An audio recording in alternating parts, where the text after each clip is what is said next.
کل 14 اگست 2022 ملک پاکستان کا 75واں جشن آزادی کا دن تھا، اور بحیثیت قوم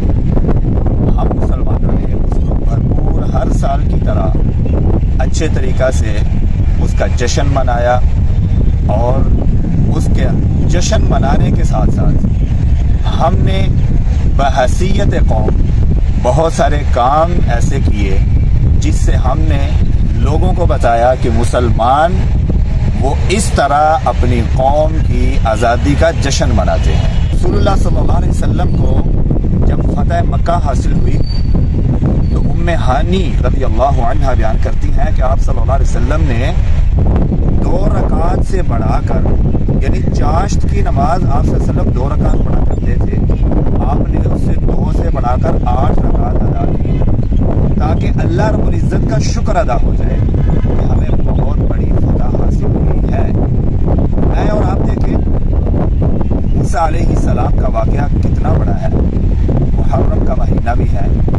اور موسیٰ علیہ السلام کو جب فرعون سے نجات ملی تو بہت بڑی نجات تھی، اور نجات ملنے کے بعد انہوں نے روزہ رکھا تھا، اللہ کے حضور شکرانے کا روزہ رکھا تھا۔ تو رسول اللہ صلی اللہ علیہ وسلم جب ہجرت کر کے مدینہ پہنچے، اور یہ روایت عبداللہ بن عباس رضی اللہ عنہ بیان کرتے ہیں، اور صحیح بخاری کے اندر یہ روایت موجود ہے کہ آپ نے دیکھا وجدہم یصومون، لوگوں نے روزہ رکھا ہوا ہے۔ آپ نے پوچھا کہ لوگوں نے روزہ کیوں رکھا ہوا ہے؟ تو بتایا گیا ھذا یوم عظیم، یہ بہت بڑا دن ہے۔ کیوں؟ یوم نجی اللہ موسیٰ فی، کہ اللہ نے موسیٰ علیہ السلام کو اس میں نجات دی تھی، اور وَأَغْرَقَ آلَ فِرْعَوْنَ، آل فرعون کو غرق کر دیا تھا۔ اس کی خوشی میں موسیٰ علیہ السلام اور لوگوں نے روزہ رکھا ہے، شکر للہ، اللہ کا شکر ادا کرنا۔ تو آپ نے وہ جواب دیا، آپ نے لوگوں کو وہ بات سمجھائی کہ جب بھی ہمیں آزادی ملے کسی ظالم قوم سے، کسی فرعونیت والے لوگوں سے، کسی فرعون سے، تو ہم نے کیا کرنا ہے؟ رسول اللہ صلی اللہ علیہ وسلم نے بیان کیا وَأَنَا أَوْلَى بِمُوسَى مِنْهُمْ، میں موسیٰ کا زیادہ قریب ہوں ان لوگوں سے۔ فَصَامَهُ، آپ نے روزہ رکھا، وَأَمَرَ بِصِيَامِهِ، اور لوگوں کو حکم دیا کہ روزہ رکھو، کیونکہ اللہ کا شکر ادا کرنا ہے۔ ہمیں فتح حاصل ہوئی ہے، فرعون سے نجات ملی ہے، فتح مکہ ہمیں حاصل ہوئی ہے، اور اس پر ہم نے اللہ کی عبادت کو بڑھایا ہے۔ لیکن کل جب ہم نے دیکھا 14 اگست کو 2022 کے اندر جب ہم نے دیکھا، تو ہمارے جو لیڈر ہیں وہ سامنے بیٹھ کر برسر محفل براجمان ہو کر اور رقص و سرود کی محفلیں سجا کر،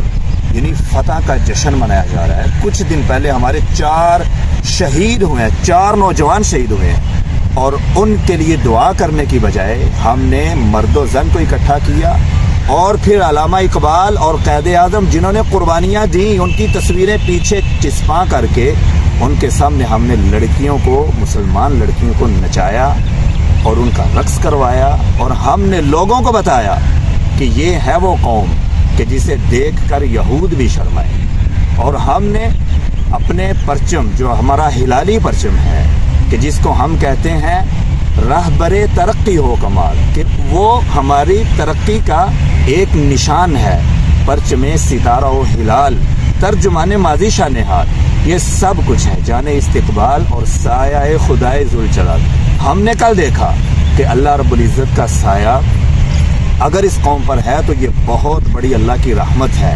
اگر اس طرح کی قوموں، اس طرح کے لیڈروں جو سامنے بیٹھ کر مجرے دیکھیں، رقص دیکھیں، اور موسیقی کے آلات پر دھن بجاتے ہوئے اپنے جشن منائیں، تو ایسی قوم پر اللہ کی رحمتیں نازل ہوں تو یہ ایک معجزے سے کم نہیں ہے۔ رسول اللہ صلی اللہ علیہ وسلم نے بیان کیا کہ صوتانی ملعونانی، 2 آوازیں ملعون ہیں، لعنتی آوازیں ہیں، ان میں سے ایک یہ ہے